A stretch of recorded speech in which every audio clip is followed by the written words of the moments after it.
got Arizona and Houston. That's coming up later on this afternoon, 3 o'clock on ABC. The second-ranked team in the country, the Cougars, taking on the Wildcats, as Arizona is just in a really tough stretch of schedule right now. Houston is the favorite to win the Big 12 again, which they have largely controlled since moving in to the conference a couple of years ago. So now you look at the odds to win the Big 12, and you look at this game, and I think the first thing you think about is the guard matchup. Yeah, 100%. My mind immediately goes to the guards. When you think about the backcourt battle, Kingston Flemings and Milos Uzan going against Braden Burries and Jaden Bradley. You've got a freshman and a senior duo on both sides. So I'm trying to see who is going to run their team. Houston is such a tough place to play, but watching these guards, and then if you add in the next level of guards, Emmanuel Sharp and Ivan Karchenkov, they're both tough, they're both physical. The backcourt battle to me is the most intriguing story. I also think how Arizona handles a lot of the traps, that they could take care of the ball, is going to be a critical thing, because Houston's so good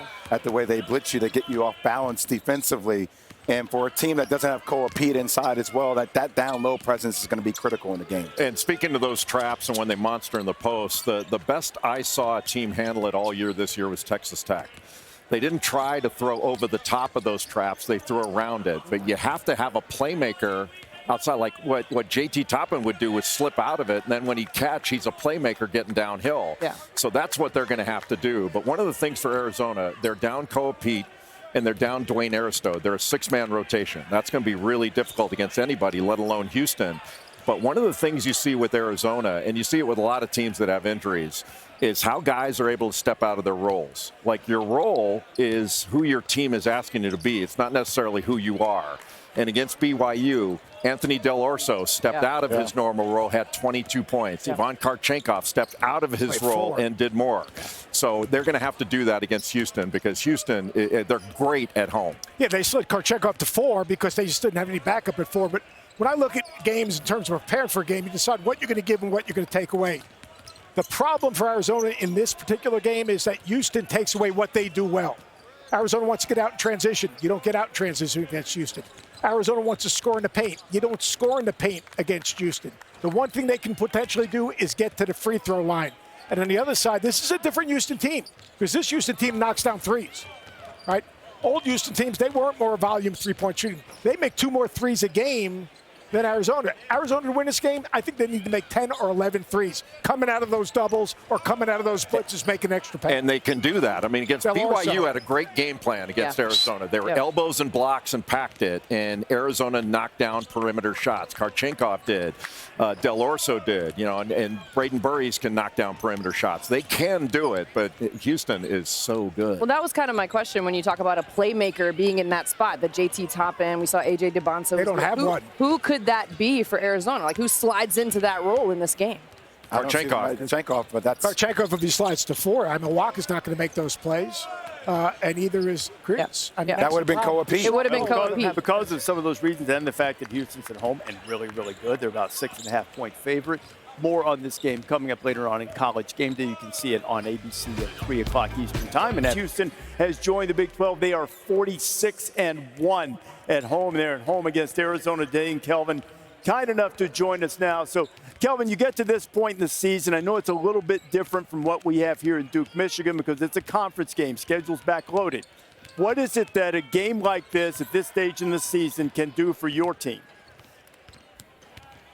Well, anytime you play one of the top teams in the country, you're going to get exposed on some things. Our ability to adjust to the things that Arizona's hurting us on is going to be really important.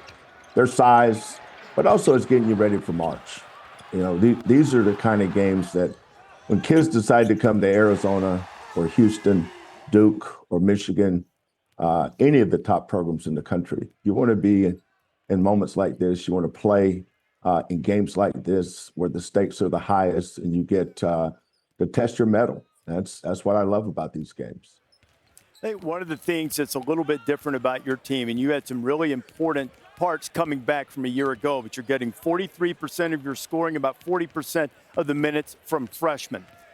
Why has this chemistry developed the way it has among the young players and the guys you have coming back from last year's tremendous team? That's a great question. It's something we thought about going into the summer.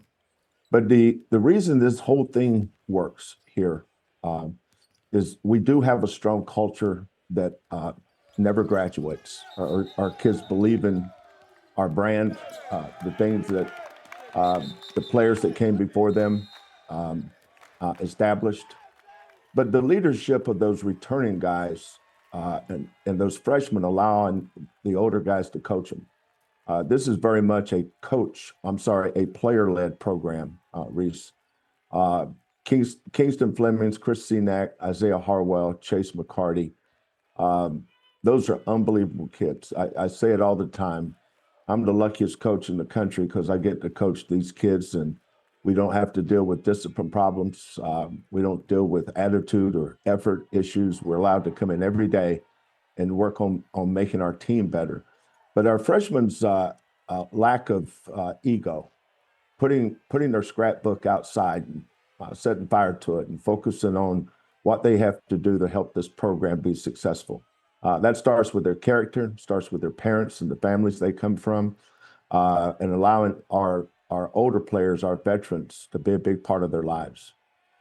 And modeled very well by the coaching staff led by you. Kelvin, wish you luck against Arizona. Look forward to seeing your team the rest of the season. Thanks for spending time with us. Always a pleasure. Thank you, Rece.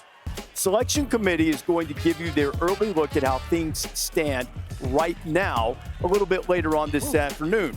Our Joe Lunardi is projecting what that will look like, and you see the top 4 seeds in each region. And of note, the team that's just making the cut in Joe's bracket, Virginia, number 16. They play Miami today. They rescheduled the dedication of the floor. Tony Bennett Court will be dedicated there as the Cavaliers take on the Hurricanes, who also are hoping to see their name come Selection Sunday somewhere. They certainly helped things out by beating North Carolina a few days ago. Now, all these 1 seeds here, we had all the 1 seeds make it for just the second time to the Final Four a year ago.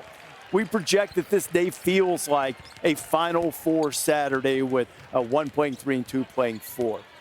But if not one of these top seeds that are likely to be 1 seeds in the projected bracket, who do you believe in? Immediately I go to Illinois. I mean, this is an Illinois team. They have one of the best offenses that we've seen. 3-point shooting, spacing, size. They get to the free throw line. They're an excellent offensive rebounding team. And Kylan Boswell being back healthy, their entire team being back healthy, but especially Boswell, his on-the-ball defense makes them a better defensive team. And Wagner knocking out shots from the outside. If you go to that projection that we just had up, if Michigan got the number 1 overall seed, then they had Iowa State and they had Florida in their bracket, you're like, oh, man. Because I think Iowa State, even though they struggle at the free throw line, like they're a team that they get hot at the right time. Like we often talk about best team. It's also about when you get hot at the right time. Iowa State could get hot. And then I think Florida's front court is as good as any front court in the nation as well. When you think about Condon, Chingilu, and Hawk and how the way they play, and their guards have made a lot of progress over the course of the season. So I think both Florida and Iowa State are teams that can crack into that. And Iowa State's a style of play. I mean, you can't simulate what they do defensively in your preparation, which makes them a hard out the second day of the NCAA tournament. I'm going to go outside the box, and I'm going to say, if Darren Peterson plays 34 minutes a game, Kansas is a Final Four team because he makes shots that guys make, like in the NBA playoffs in Game 7. That's the type of shots he makes. He can take over a game by himself, but he doesn't have to because he's got a dog in Melvin Collins Jr. He's got Florida Benega, who absolutely protects the front of the rim. They are rock solid defensively, and that backcourt will be a problem, including Trey White making shots where you can go small and play him at 4. So if Peterson plays, and he plays 34 minutes, and like Bill Self said, what does he have to do to change the narrative? Finish the game. Just play. Yeah, finish the game. If he plays, Kansas is a team, I don't care where they're seated, can be a Final Four team. I agree on Illinois and Florida, especially Florida. They're on a real upward trajectory, and their front court is the equal to Michigan. Their front court is ridiculously good. But outside of the teams that we've all discussed, there's one team that I've been watching that if they can get completely healthy, I think in the tournament they can be a handful, and that's Alabama. They got some issues. Like Alabama's not a perfect basketball team.